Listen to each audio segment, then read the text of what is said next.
habilidades, né, em função aí de estímulos, vendo aí o pessoal do parapente voar 461, né, 463, o André Wolff também fazendo próximo dessa distância, né,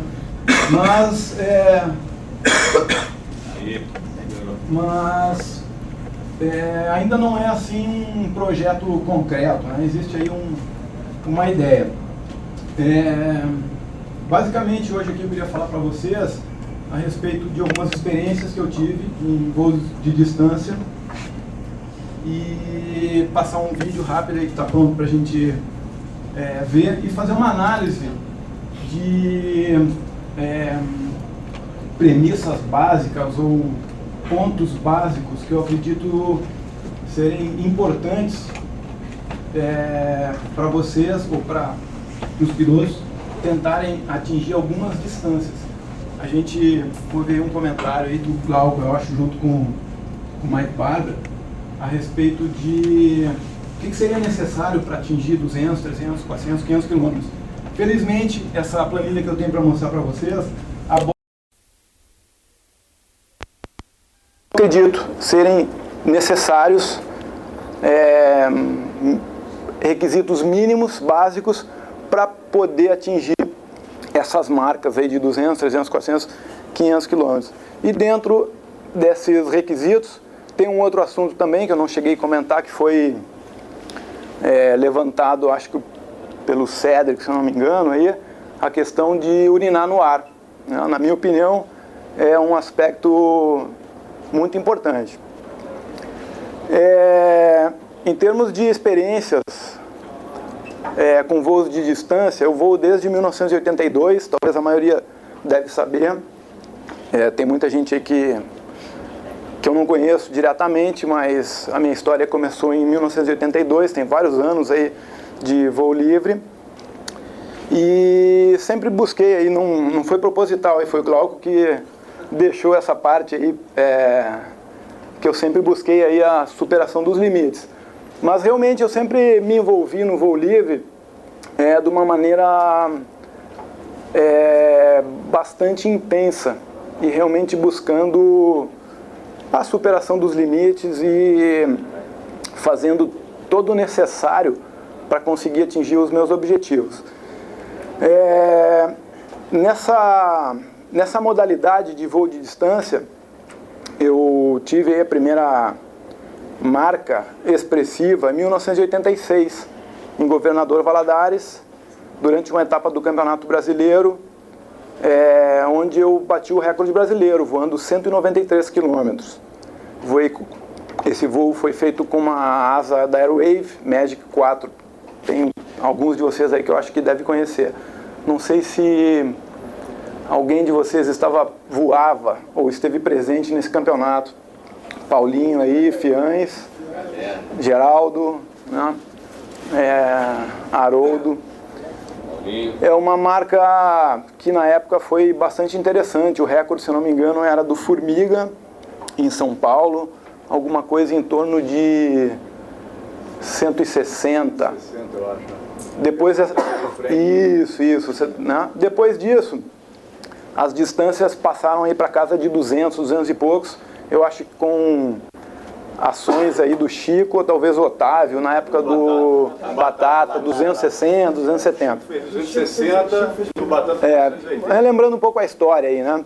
Então essa foi uma experiência e um resultado de bastante sucesso que eu tive há praticamente 21 anos atrás, né?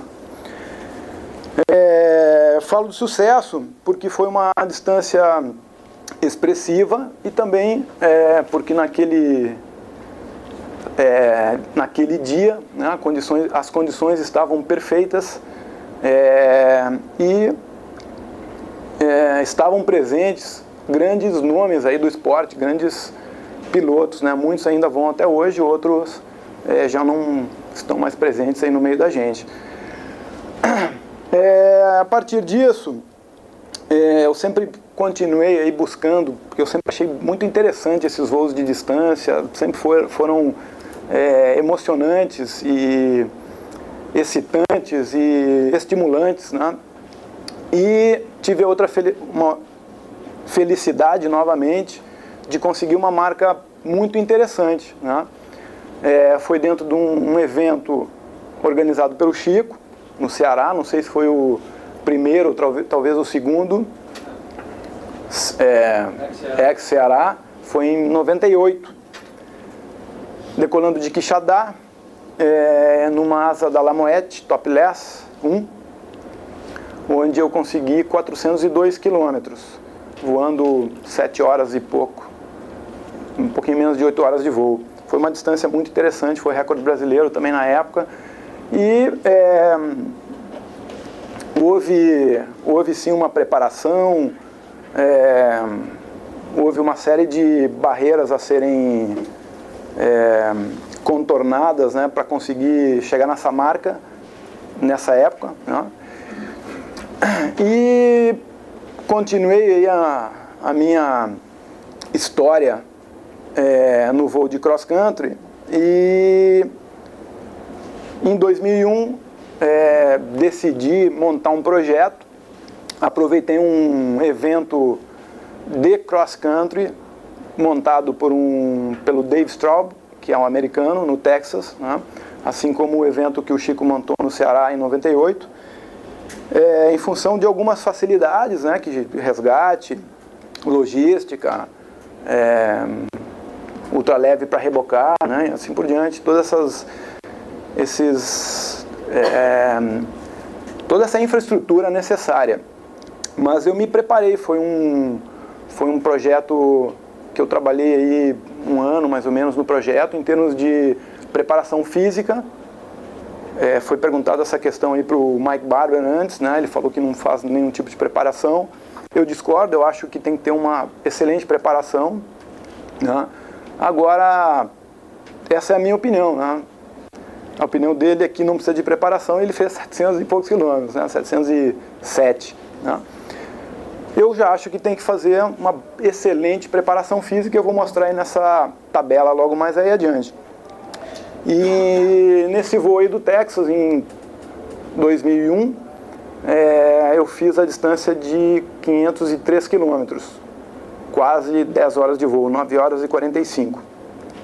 E esse vídeo que eu vou mostrar para vocês, ele fez parte desse projeto, né? Porque teve um projeto, foi bastante completo, desde a quebra do recorde até a produção de material para ser distribuído na mídia, porque eu tinha um patrocinador e eu tinha que dar o retorno para esse patrocinador, né, desse dinheiro que ele estava investindo. Não só tinha que dar o retorno, como também tinha que bater o recorde, porque ele me pagou antes, né? E essa foi uma dos desafios que eu tive, uma das pressões psicológicas que eu também vou avaliar um pouquinho mais adiante. Ou seja, eu fiz uma proposta para uma empresa, né, que eu queria bater o recorde mundial, e para fazer isso tinha um custo. E eles me deram esse dinheiro e eu fui para o Texas. Fiquei 15 dias e não tinha conseguido, depois desses 15 dias eu já havia gasto mais da metade do dinheiro que eu recebi e não tinha batido o recorde ainda, né?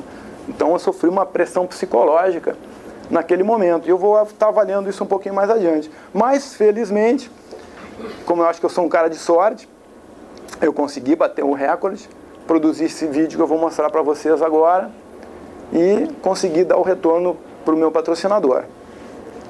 Pode tocar aí? Deixa eu apagar a luz aqui.